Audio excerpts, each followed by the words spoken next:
Hello everyone, March W13 here with another hotel review, and this week we are in San Diego, California at the Marriott Marquis Marina Hotel, right on San Diego Harbor, adjacent to the convention center and with convenient access to the gas lamp quarter and the USS Midway. Let's check out the room.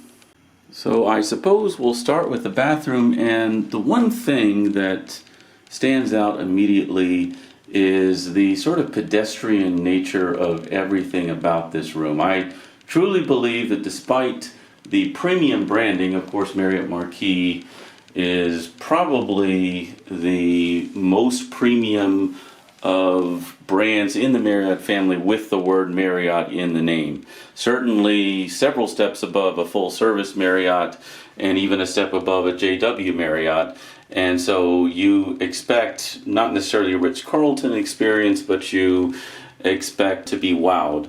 And as you can see, there's really nothing wowing about any of the trimmings or fixtures or furnishings or design elements in this room, at least thus far.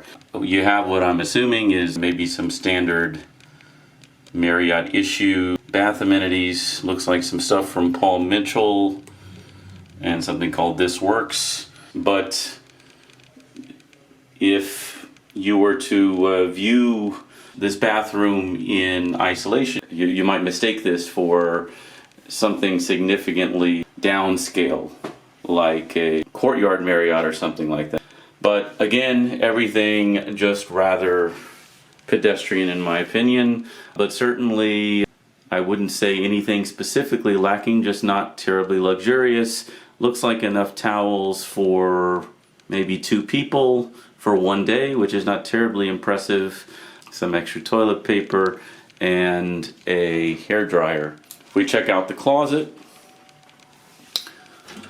at least there's a lot of rack space, but I think the other theme of this room, aside from pedestrian, is the wear and tear, or rather sad state of some elements of the room. And that's evident here, perhaps in these wooden coat hangers, but there are plenty of them and plenty of rack space.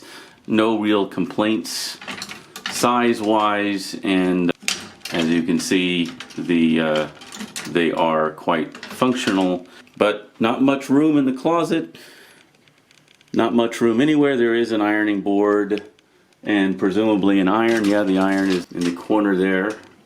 There is a safe as well and an extra pillow. Now, as for the shower and toilet, they're in a separate room here. Again, nothing terribly impressive here.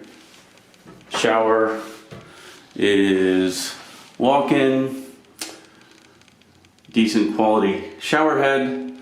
I don't see any additional bath amenities here. So that's the bathroom. And perhaps I failed to mention we're actually in room 427 on the 4th floor. This is a suite with a balcony and a harbor view. So this is an ultra premium room in an ultra premium hotel. Does it meet expectations? Well, you be the judge. There is a rather generic looking coffee maker and everything you'd expect, but nothing terribly special accompanying it. And it looks like a square shaped ice bucket and some shelving. Let's check out the main living space.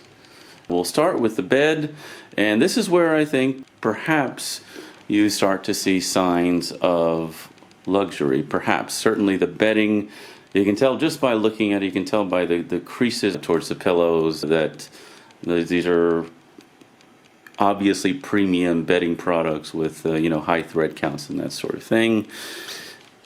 Indeed, I think the bed is a bit firmer than I thought it would be. Maybe a 6 or 7 out of 10 on the firmness scale, with 10 being hard as a board. But you can also tell it's definitely pillow topped.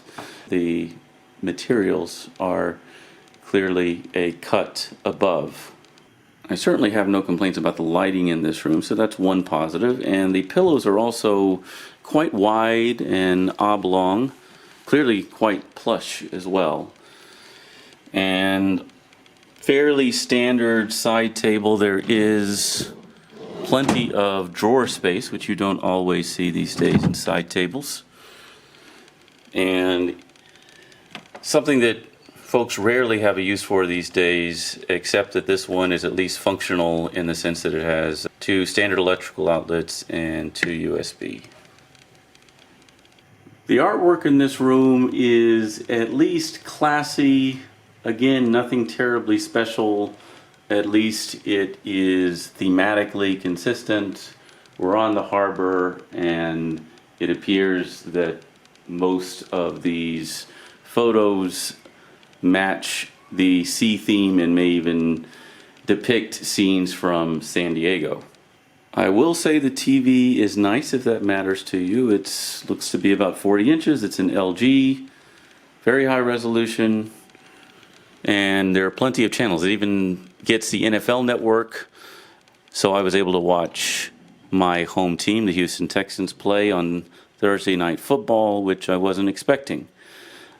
As you can see, plenty of drawer space here in the entertainment center. And this door reveals a fridge. And there's a little warning label in here about storing non-dairy beverages only. I'm not sure why that would necessarily be the case. I suppose maybe that's reliability reasons or something like that. Because, as I'm sure anyone who stayed in hotels is aware, these things normally don't do a very good job of cooling. Now, this one actually has some evidence that there are controls. There's a snooze button, not quite sure what that does. Perhaps it sets a timer for the refrigerator to turn off, but I'm not sure why you'd want it to turn off. And there's also a quick cool button. Again, I'm not quite sure why you would need to quickly cool something, particularly if the temperature stays at 46 degrees Fahrenheit, which would be impressively cold. I'm skeptical as to whether that is the true temperature here. I've had these drinks in here for about 30 minutes and they're not cool to the touch yet, but we'll wait a few minutes before passing judgment. And as I mentioned, this hotel is essentially adjacent to the San Diego Convention Center, which hosts some of the largest conventions in the United States, including Comic-Con on an annual basis, although I'm not sure if Comic-Con happened at the height of the pandemic in 2020. So my point is that unlike other hotels I've reviewed, this one I would imagine, at least at one point, probably pre-pandemic, received a lot of business travel, and so I think it's pretty essential to cater to business travelers and therefore have an ergonomically friendly and functional workspace, and perhaps this fits the bill. Nothing particularly stands out, but the desk is large enough and substantial enough, and the chair is adjustable. It has armrests. It seems fairly comfortable. I sat here earlier. As with everything else, again, you do notice some wear and tear, and this is of a particularly, I would say, troubling or embarrassing nature. It's relatively small things, but they stand out and they accumulate. And again, catering to business customers, there are plenty of power outlets here at the desk, as you would hope for and expect, and looks like some additional jacks that may allow you to interact with the television. And in my opinion, what may be the nicest feature of this room, aside from the balcony, which we'll explore in a moment, is this little living room nook that contains a fairly substantial couch and substantial looking ottoman as well, with a floor lamp and side table. It sounds relatively standard, but again, if you were to sort of look at this image in isolation, you might be under the impression that this is a very, very nice hotel room. Of course, when you see other aspects of the room, you may arrive at a different conclusion. All right, we've saved what I hope is the best for last, which is through this sliding glass door, and that is the balcony. Obviously, the most impressive feature of this room. Actually, plenty of room here if it's bright enough to show.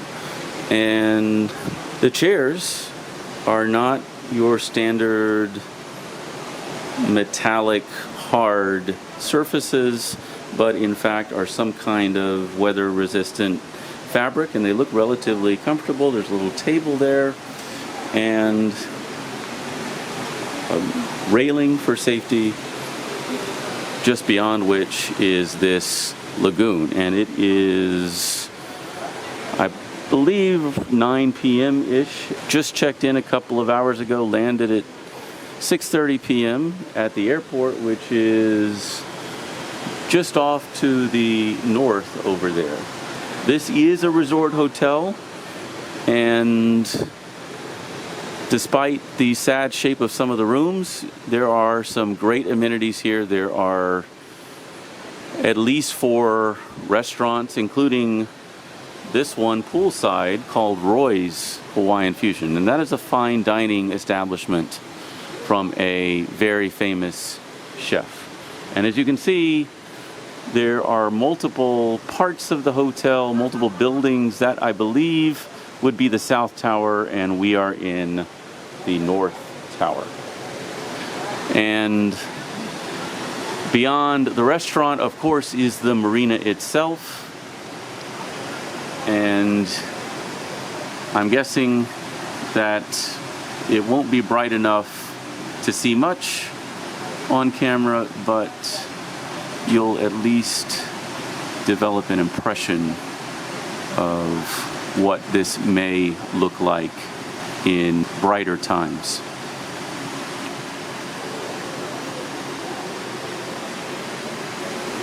So that's really all for the tour. There's not really much to this room, with the exception of that breathtaking view from the balcony, which will be even more majestic in the light of day, I'm certain.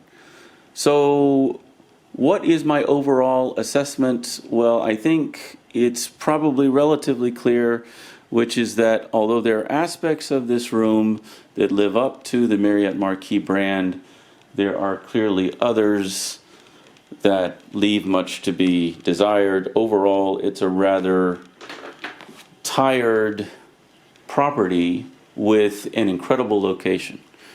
And so if a hotel is primarily about location, location, location, this one succeeds enormously.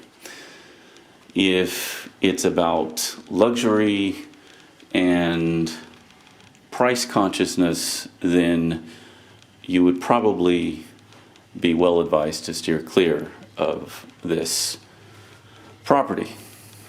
But if your objective is to stay on the water with views of the harbor in a resort hotel with an amazing pool, you don't care quite as much about the room amenities or the shape of the room, but you simply want to be close to all of the tourist and professional attractions, being the convention center, again, the USS Midway, the harbor itself and Marina, the gas lamp quarter, Old Town San Diego, and all of the other parks and museums and attractions, then you can't do much better than the Marriott Marquis San Diego Marina. So again, thank you for joining me, and I wish you Happy and safe travels from room 427 on the 4th floor.